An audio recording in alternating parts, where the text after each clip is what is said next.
So our next topic is choriocarcinoma. It is a rare malignancy of the trophoblastic tissue, which includes the cytorhopoblast and the sensitive trophoblast without chorionic villi present.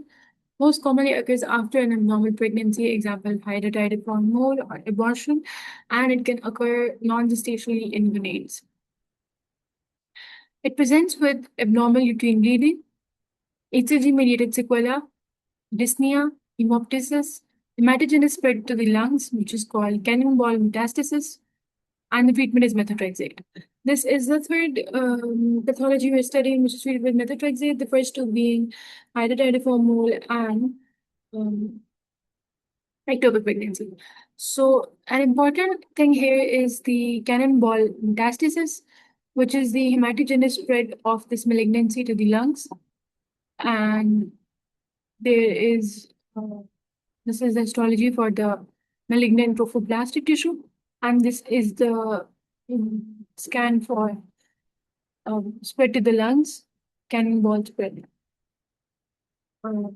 Next is hypertension in pregnancy. First is gestational hypertension. When the blood pressure is greater than 140 by 90 millimeter mercury after 20 weeks of gestation, and there is no pre-existing hypertension, no proteinuria or end organ renal damage. Hypertension prior to 20 weeks of gestation suggests chronic hypertension. Treatment is antihypertensives such as hydrelazine, alpha-methyl-dopa, labetalol, and nifedipine deliver at 37 to 39 weeks. Hypertensive moms love nifedipine. Okay, so the drugs we are going to do with pink: hydrelazine, hypertensive, alpha-methyl-dopa, moms, labetalol, love, nifedipine. Hypertensive moms love nifedipine. Hydrelazine, alpha-methyl-dopa, labetalol, and nifedipine. And you deliver it at 37 to 39 weeks. And there is no pre-existing hypertension, proteinuria, and organ damage, and the blood pressure is higher than 140 by 90. Preeclampsia is new onset hypertension with either proteinuria or end organ dysfunction after 20 weeks of gestation. The onset of preeclampsia before 20 weeks of gestation may suggest molar pregnancy and caused by abnormal placental spiral arteries. Where is my blue? Yeah. So it is caused by abnormal placental spiral arteries. Oh no, that's pink. Here's my blue. Yeah. These abnormal placental spiral arteries are going to cause endothelial dysfunction, vasoconstriction, ischemia. Risk factors are history of preeclampsia, multifetal gestation, nulliparity, chronic hypertension, diabetes, CKD, autoimmune diseases, example, antiphospholipid syndrome, and obesity. Antiphospholipid syndrome is important. The complications are placental abruption, coagulopathy, renal failure, pulmonary edema, uteroplacental insufficiency, may lead to eclampsia or HELP syndrome. Treatment are antihypertensives, IV magnesium sulfate to prevent seizures, and definitive is delivery. As soon as there's delivery, the preeclampsia is resolved. And prophylaxis is aspirin.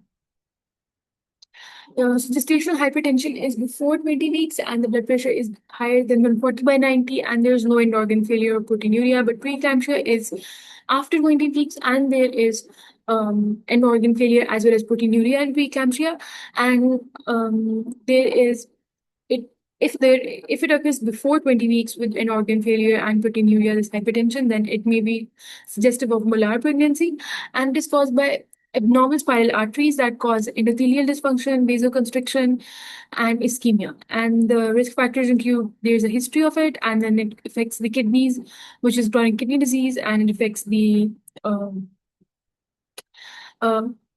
it causes chronic hypertension and diabetes and obesity, and the complications include coagulopathy affecting the kidneys, causing renal failure, affecting the lungs, causing pulmonary edema, and causing uteroplacental insufficiency that may lead to eclampsia or HELP syndrome. And next, we are going to study eclampsia and the HELP syndrome. So these two are the complications of preeclampsia, and they are caused by uteroplacental insufficiency. I'd like to search about uteroplacental Insufficiency. It is a condition in pregnancy where the placenta fails to deliver adequate oxygen and nutrients to the fetus, and this can cause further eclampsia and HELP syndrome. And the treatment is IV magnesium sulfate, and definitive is delivery and antihypertensives and preeclampsia prophylaxis aspirin. So eclampsia is preeclampsia with seizures, death due to stroke, intracranial hemorrhage, ARDS. Treatment is IV magnesium sulfate again, prevent the seizure, antihypertensives and immediate delivery.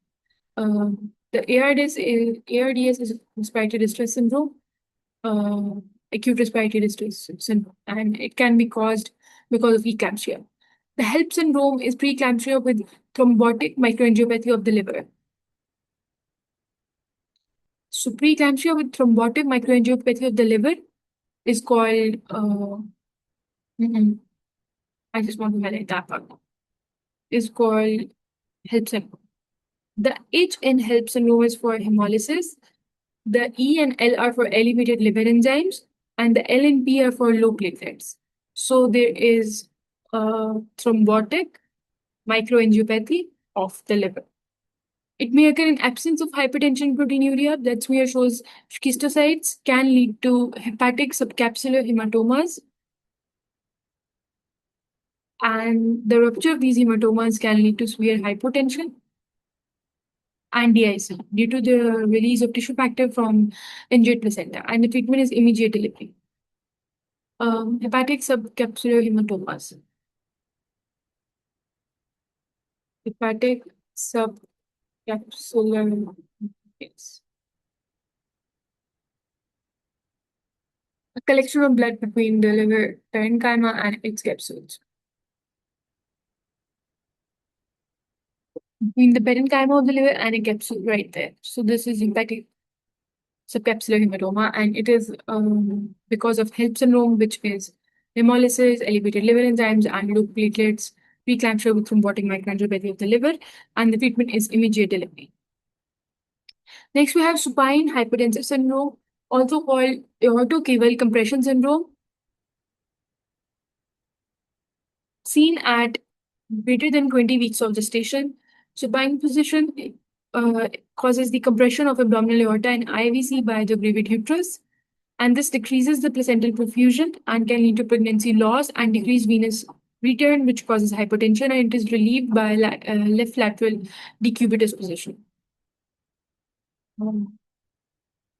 Left lateral decubitus position. Okay, so this is the supine position, and it would cause the gravid uterus to compress the IVC. And this is the right lateral decubitus position, and the left lateral decubitus position is the ideal, and this causes there to be no compression of the IVC and the aorta, and this it does not affect the placental perfusion or the venous return. Then there's gynecologic tumor epidemiology. Incidence in the US is that the endometrial tumors are more than the ovarian tumors, and they are more than the cervical tumors. Cervical cancer is more common worldwide due to lack of screening or HPV vaccination. In the US, it is not as common, but worldwide it is more common because of lack of screening or HPV vaccination. The prognosis is cervical has best prognosis. It is diagnosed in less than 45 years old. Endometrial, followed by endometrial in middle-aged about 55 years old, and ovarian has the worst prognosis in greater than 65 years of age. CEOs often go from best to worst as they get older. Okay, so cervical has the best prognosis, endometrial has followed by endometrial, and ovarian has the worst prognosis. However, in incidence, the endometrial has the greatest incidence in gynecologic tumor. Ovarian has a middle incidence, and cervical has the least incidence in the US, but cervical is more common worldwide. And if we talk about prognosis, cervical has the best prognosis, followed by endometrial, followed by ovarian, which has the worst prognosis. Okay, now we're finally getting things straight and coming to vulvar pathology, which is how we'll excrete through the female genital tract from bottom upwards. And the first are non-neoplastic pathologies, including a Bartholin cyst and abscess. It is due to blockage of Bartholin gland duct, causing accumulation of gland fluid, may lead to abscess secondary to obstruction and inflammation, and usually in reproductive age females. So, uh, right besides the vulva or the labia majora and minora, there are Bartholin glands, and if there is an accumulation of fluid in these glands, um, it can cause blockage, and this blockage can lead to an abscess formation, and that is basically caused Bartholin cyst and abscess. Next is lichen sclerosis. It is a chronic progressive inflammatory disease characterized by porcelain white plaques that can be hemorrhagic, eroded, or ulcerated. Okay, so these are the vulva, and this is the porcelain white plaque-ish skin that can be hemorrhagic, eroded, or ulcerated. It may extend to anus, producing figure-8 appearance that increases incidence in prepubertal and peri or postmenopausal females, presents with intense pruritus, dyspareunia, dysuria, dyschezia, benign but slightly increased risk for SCC. Okay, so we'll have to search certain terms, including dyschezia and dyspareunia. What is this? Dyspareunia is defined as pain or during or after sexual intercourse. All right. And what is dyschezia? Difficulty or discomfort during bowel movements, often involving strain, pain, or feeling of incomplete evacuation. All right. So, lichen sclerosis is a plaquish white inflammatory disease, and it occurs prepubertal or in peri or postmenopausal women, and it is associated with intense pruritus, dyspareunia, which is discomfort during sexual intercourse, dysuria, which is discomfort during urination, and dyschezia, which is discomfort during uh, bowel movements. And it has increased risk for SCC, which is a carcinoma. Which carcinoma is that?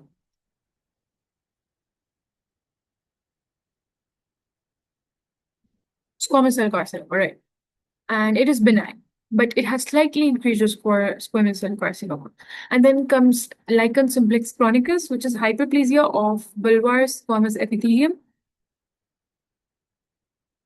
It presents with leathery, thick vulvar skin with enhanced skin markings due to chronic rubbing or scratching. It is benign and there's no risk for squamous cell carcinoma. Okay, so lichen sclerosis was basically it was the epidermis and dermis being atrophied and thinned, and lichen simplex chronicus, because I remember it like it has like a longer name. So there is hyperplasia or increase in size of the vulvar squamous epithelium, and thus it presents with a leathery, thick vulvar skin with enhanced skin markings due to chronic rubbing or scratching, of course, and there's no risk for squamous cell carcinoma as compared to lichen sclerosis, which has a slightly increased risk for squamous cell carcinoma. Then come the neoplastic pathologies of the vulva. And the first is vulvar carcinoma, which is a carcinoma from squamous cell lining of the vulva. It is presented here. It is usually seen in postmenopausal females, presents with leukoplakia, which is whiteness. Biopsy often required to distinguish carcinoma from other causes. There are two causes, HPV-related vulvar carcinoma and non-HPV-related vulvar carcinoma. And HPV-related vulvar carcinoma is associated with high-risk HPV type 16 and 18, and non-HPV is usually from long-standing lichen sclerosis. So I said that lichen sclerosis has a slightly increased risk for squamous cell carcinoma, and it is also a non-HPV risk for vulvar carcinoma, and the HPV-related vulvar carcinoma is associated with high-risk HPV viruses 16 and 18.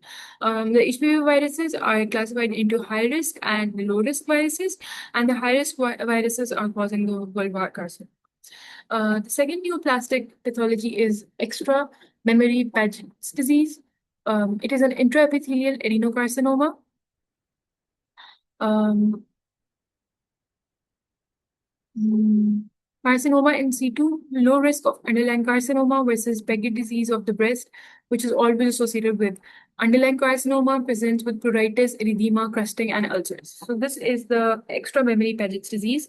An important thing to note here is that the Paget's disease of the breast is associated always with an underlying carcinoma. You might find carcinoma in the ovaries or somewhere else if you have Paget's disease of the breast, but in the extramammary Paget's disease, which is in the carcinoma in situ in the vulvar epithelium, it is an intraepithelial adenocarcinoma involving the glands, as there's adeno in there, and it is intraepithelial, and there is low risk of any underlying carcinoma anywhere else in the body, and it presents with crusting, erythema, pruritus, and ulcers. Next, we have imperforate hymen. Um, I like to search the images of hymen.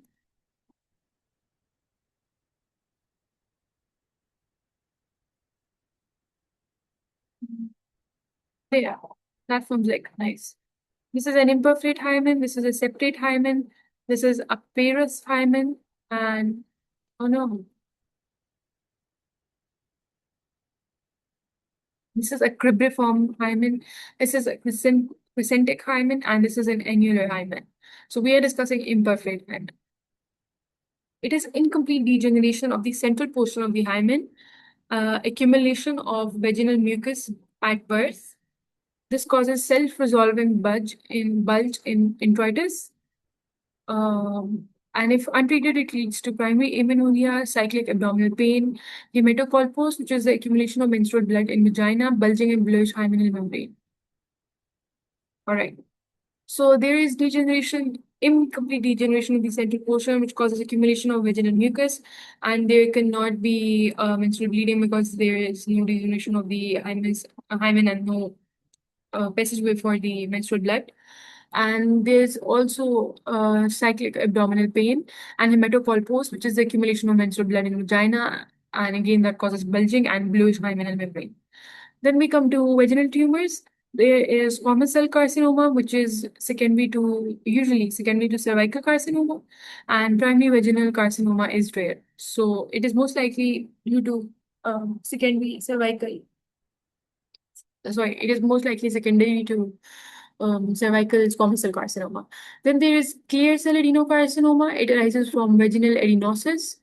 Vaginal adenosis is persistence of glandular columnar epithelium in proximal vagina, found in females who had exposure to diethyl stilbestrol in utero. Okay, so this one we have discussed in the physiology as well, but vaginal adenosis is basically during the. I'd like to show an image as well. When there is embryonic development, the uh,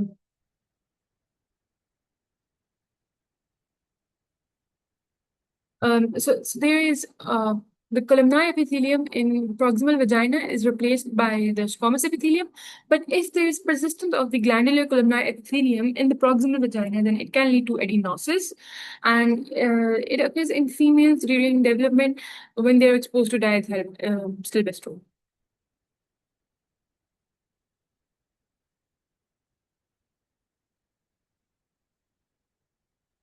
So yeah, the diagrams are just histology. I don't like histology. I'm not very fond of histology, but that's how I remember it. That it had squamous epithelium, and that is replaced by glandular, not replaced, but persistence of glandular columnar epithelium. Then there's sarcoma botrytis. Botrytis is basically grape-like. It is an embryonal rhabdomyosarcoma variant, and it affects females less than 4-year-old, spindle-shaped cells, Desmond positive, present with clear grape-like polypoid mass emerging from the vagina. So, um,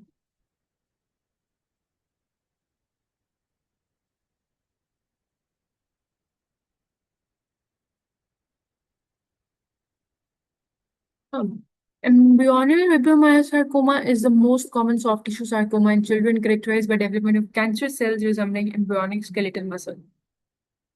Okay, so it is embryonal rhabdomyosarcoma is because it is a rhabdomyosarcoma, so it is associated with the skeletal muscle. And sarcoma botrytis is when the skeletal muscle of the vagina causes a polypoid grape-like mass to appear from it, and it occurs in children less than 4 years of age, and it is desmond positive, this mass of spindle shaped cells. Then we have anovulatory infertility. Infertility secondary to lack of ovulation is called anovulatory infertility.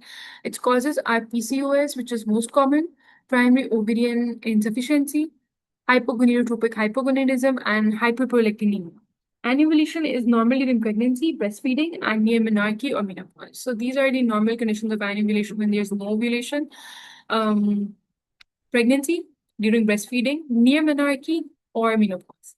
And we will now go through the causes of anovulatory infertility. The first one being polycystic ovary syndrome or PCOS. The second being primary ovarian insufficiency. The third being functional hypothalamic amenorrhea. Okay, so they've not discussed hypogonadotropic hypogonadism because that's again when there is less amount of gonadotropins in the body, and so the gonads are not well developed. And hyperprolactinemia is basically when a lot of prolactin is produced, and it can cause the FSH and LH to um, be inhibited, and that can cause anovulation. So the first cause of anovulatory infertility is PCOS. It has an unknown cause, and it is association with dysregulation of ovarian steroidogenesis. So this one has no steroidogenesis by the ovaries. This causes increased LH to FSH ratio. The luteinizing hormone is greater as compared to the FSH. There are increased androgens, example testosterone, from the theca interna cells of the follicles. There's decreased rate of follicular maturation because the follicle stimulating hormone is low, and there is dysregulation of ovarian steroidogenesis. So there are unruptured follicles which form cysts, and it is accompanied by anovulation, common cause of decreased fertility in females. It is diagnosed based on two of the following. You have to have two of the following: cystic or enlarged ovaries and ultrasound. Here, these are cystic, or these are the cysts in the ovaries. They are indicative of PCOD. Oligo or anovulation, you do not have ovulation. Hyperandrogenism, example hirsutism, and acne. So you have a lot of androgen in your body, and hirsutism is basically hair in parts of the body that are usually not normal for females. And then there's acne associated with obesity, insulin resistance, acanthosis nigricans, which is the blackening of certain parts of the skin, and it is seen in diabetes normally, but it is also seen in PCOS. Increased risk of endometrial cancers that can be to unopposed estrogen from repeated anovulatory cycles. So what happens in the hormonal picture of this condition is that there is a lot of estrogen because there is low FSH, and FSH, there's a lot of LH, there is decreased FSH, there's a lot of testosterone, and there's a lot of unopposed estrogen because obviously there is no ovulation and the progesterone levels are low and the estrogen is not being opposed. And this unopposed estrogen is always a risk for endometrial cancer. So PCOS has increased risk for endometrial cancer. This one is important. The treatment is cyclic regulation by weight reduction. The patient has to reduce weight. There has to be decreased peripheral estrone formation because when there is a lot of adipose tissue in the body, it serves as a medium for the conversion of androgens to estrogen. And when there's unopposed estrogen and unopposed androgen in the body, that is obviously going to lead to PCOS. OCPs, oral contraceptive pills, they prevent the endometrial hyperplasia due to unopposed estrogen. And ovulation induction for infertility, and spironolactone, finasteride, and flutamide treat hirsutism. The drugs are spironolactone, finasteride, and flutamide. They treat hirsutism. But other than that, you have to give OCPs that prevent endometrial hyperplasia due to unopposed estrogen, and you have to reduce weight to decrease the peripheral estrone formation. And you have to induce ovulation some way for infertility. So far, so good. Primary ovarian insufficiency is also called premature ovarian failure. It is the premature atresia of ovarian follicles in female of reproductive age. It is most often idiopathic, and it is associated with chromosomal abnormalities, example Turner syndrome, fragile X syndrome, premutation, autoimmunity, and it needs karyotype screening. Patients present with signs of menopause after puberty, but before age 40, there's decreased estrogen, increased luteinizing hormone, and increased FSH. So the ovarian follicles in female undergo premature atresia, and it is idiopathic. They do not know the cause, but there are chromosomal abnormalities, example, Turner syndrome, Fragile X syndrome, and premutation that can cause the primary ovarian insufficiency. I'd like to see premutation. A genetic condition where an excess number of repeats in a gene which can increase in length during reproduction, but does not cause disease in the person carrying it. For example, a fragile X syndrome, a trinucleotide repeat disorder, pre-mutations may be present in the parents of affected individuals. Similarly, in Huntington's disease, individuals with a certain excess of repeats of the CAG codon and the Huntington gene may not have the disease, but are more likely to have a child with enough repeats. So, pre-mutation is a mutation that was particularly in your parental gene pool, and you just had to suffer with it. And you need karyotypic screening. Patients present with signs of menopause after puberty but before age 40.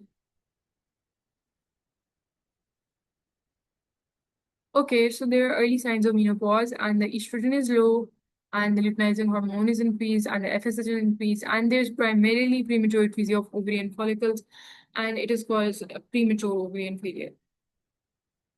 Then we have functional hypothalamic amenorrhea. It is also called exercise-induced amenorrhea. Um, it is associated with the hypothalamus. The last syndrome that we discussed that was associated to the hypothalamus was the Kallmann syndrome, in which the affected bulb was not producing enough gonadotropin-releasing hormone, and thus it was causing. Uh, mm, what was it causing again? I think I need to revise it. Kallmann was causing infertility. Okay, in males, and amenorrhea in females, and failure to complete puberty. So the next condition in which there's going to be a problem with the hypothalamus is uh, functional hypothalamic amenorrhea or exercise-induced amenorrhea. There is severe caloric restriction which causes increased energy expenditure or stress to cause functional disruption of pulsatile gonadotropin hormone secretion, and this decreases luteinizing hormone in FSH and estrogen. The pathogenesis includes decreased leptin due to decreased fat and increased cortisol due to increased stress and excessive exercise, associated with eating disorders and female athlete triad, which is decreased calorie availability or excessive exercise. There is decreased bone mineral density and menstrual dysfunction. These are very important symptoms for functional hypothalamic amenorrhea. There's going to be an athlete, um, a female athlete who's going to have a caloric availability decrease or excessive exercise. Suppose a female athlete is trying to maintain her weight and she is dieting, and there's a calorie availability restriction or calorie deficit, and if she's obviously exercising a lot, and there's a decrease in bone mineral density, and all of this is associated, also accompanied with menstrual dysfunction, and this can lead to functional hypothalamic amenorrhea because there's a lot of stress on the hypothalamus and there is decreased leptin or fat in the body. It is going to cause functional disruption of pulsatile gonadotropin releasing hormone, and this is going to cause a menstrual dysfunction. Next, we are going to cervical pathology. Cervix is the region of the uterus that connects the vagina to the fundus of the uterus, and it has dysplasia and carcinoma in situ as the first pathology. So there's going to be disordered squamous epithelial growth, begins at basal layer of squamocolumnar junction, transformation zone, and extends outward. So the cervix has there's an endocervix, an ectocervix, and a transformation zone. And the transformation zone of the cervix is basically the region where there's going to be all cervical pathology present. It is an important zone there.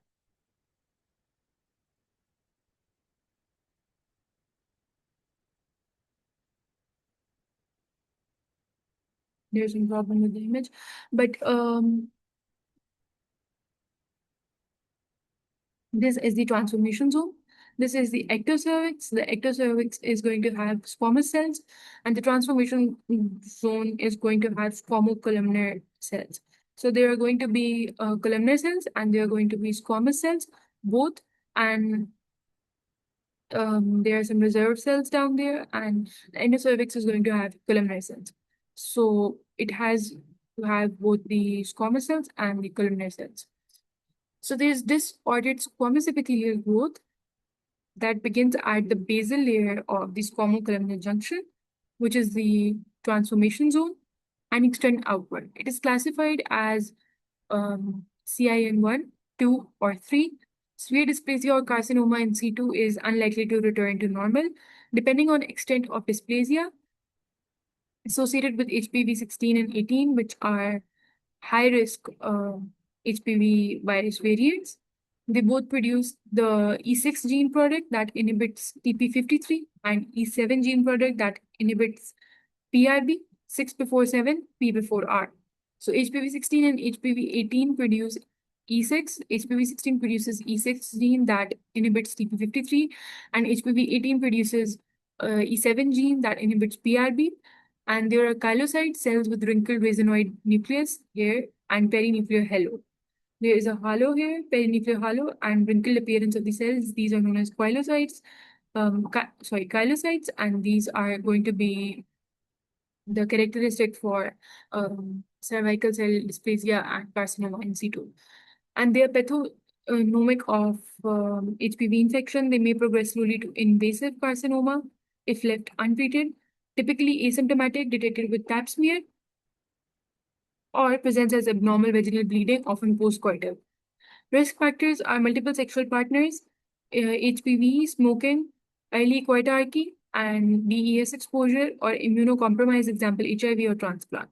So this is particularly important as there's a lot of information in there, the main being the etiology, and the etiology states that it is associated with HPV and HPV 16 and 18 viruses. They inhibit TP53 and PRB respectively, and this is because of the HPV infection, and it is detected with Pap smear, and it slowly progresses to invasive carcinoma if it is untreated. And there are three types of carcinoma in situ, classified on the basis of extent of dysplasia, as it starts from the basal layer of the squamocolumnar junction and extends outward. CIN1 has particularly very little of the upper layers involved. CIN2 has about 66% of the other layers involved, and CIN3 has more than CIN2. And then this is severe dysplasia as well as carcinoma in situ, which involves a whole lot of the transformation zone of the cervix. It causes the probability of returning to normal very low and increases the propensity to go towards invasive carcinoma.